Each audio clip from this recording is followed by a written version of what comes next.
Hello dear students, आज हम लोग प्रोबेबिलिटी के एक्सरसाइज 13.2 को जो स्टार्ट कर रहे हैं। तो इसमें क्वेश्चंस जो है इंडिपेंडेंट इवेंट्स वाले सवाल इसमें रहेंगे। तो ये हम बता दें कि दो इवेंट्स इंडिपेंडेंट तभी होती हैं अगर ए और बी के इंटरसेक्शन की प्रोबेबिलिटी उनके अलग अलग प्रोबेबिलिटीज़ के प्रोडक्ट के बराबर होती है।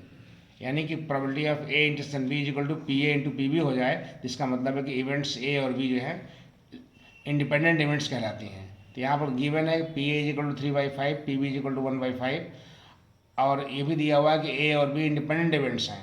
तो इसलिए प्रोबेबिलिटी ऑफ ए इंटरसेक्शन भी पूछा है, तो हमने लिख दिया P A into P B is equal to value रख दिया 3/5 इंटू 1/5, गुणा कर दिया तो 3/25 आ गया। अगला क्वेश्चन है let even be the event that first drawn card is black, इसलिए P even is equal to 26/52 हो जाएगा। क्योंकि उन्होंने कहा है कि 52 ताश की गड्डी में से एक पत्ता ड्रा करते हैं और वो पत्ता काला हो, तो काला होने के लिए 26 पत्तियाँ काली होती हैं चिड़ी और हुकुम की, इसीलिए 26/52 कर दिया, 1/2 हो गया। और मान लेते हैं E2 with the event that second drawn card is black, E2 को मान लेते हैं कि दूसरी खींची गई पत्ती वो भी काली है। तो जब एक पत्ती हम काली खींच लेंगे तो पत्तियाँ जो है काली 25 बचेंगी और कुल पत्तियाँ 51 बचेंगी। इसलिए जो है प्रोबेबिलिटी ऑफ सेकेंड E2/E1 अगर निकालेंगे तो 25/51 हो जाएगा।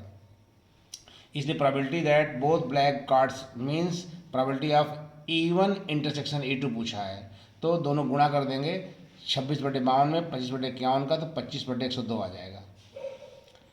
फिर अगला क्वेश्चन है कि हमारे पास जो है 15 जो है कुल ऑरेंजेज हैं, जिसमें से 12 अच्छे हैं 3 खराब हैं। ये दिया हुआ है किताब बुक में या क्वेश्चन में दिया हुआ है।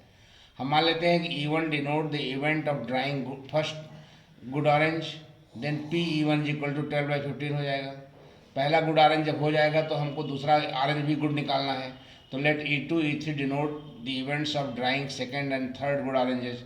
तो probability of E2 oblique E1 जब निकालेंगे तो 11/14 हो जाएगा, क्योंकि 12 कुल अच्छे थे, एक अच्छा निकल गया तो 11 अच्छे बचे और कुल कुल ऑरेंज 14 बचे।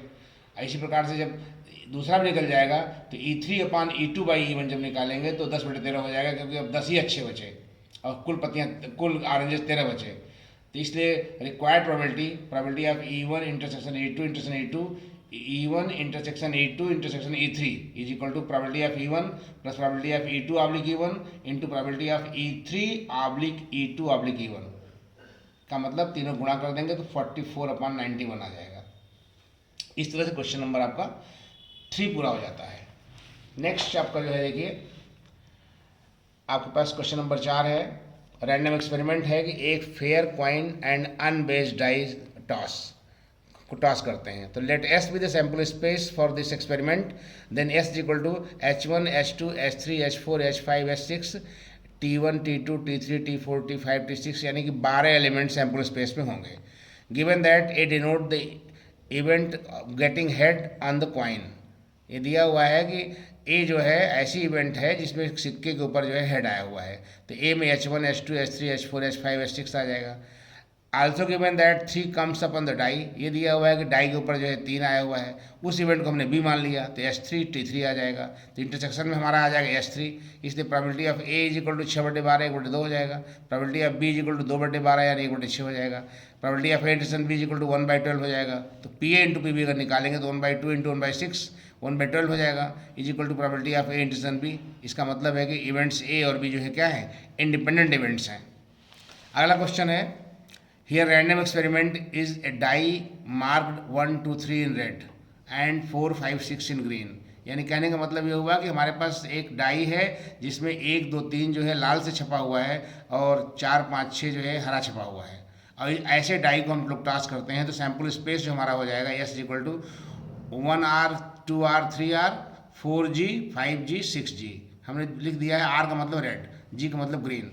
अब given A denote the even numbers, दिया है कि ए जो है इवन नंबर आने की घटना है। तो ए में क्या आएगा 2R 4R 6R 2R आएगा, 4G आएगा, 6G आएगा। बी जो है डिनोट करता है the red event numbers, then B में क्या आएगा 1R 3R और आपका ये हाँ दिया हुआ है कि हाँ रेड नंबर का है, B denote the red number comes. तो बी में क्या आ सकता है 1R 2R और 3R इतना आएगा। तो कॉमन में क्या आएगा, 2R आएगा। तो पी ए आपका 2/3/6 हो जाएगा, पी बी 2/6, पी बी भी 3/6 हो जाएगा, 1/2। प्रोबेबिलिटी ऑफ ए इंटरसेक्शन भी 1/6 हो जाएगा। तो P A into P B अगर निकालेंगे तो 1/2 इंटू 1/2 1/4 हो जाएगा। Does not equal to probability of A intersection B, इसलिए ए और बी इंडिपेंडेंट इवेंट्स नहीं हैं। यहीं तक रोकते हैं, अगले क्वेश्चन को नेक्स्ट वीडियो में। Thank you.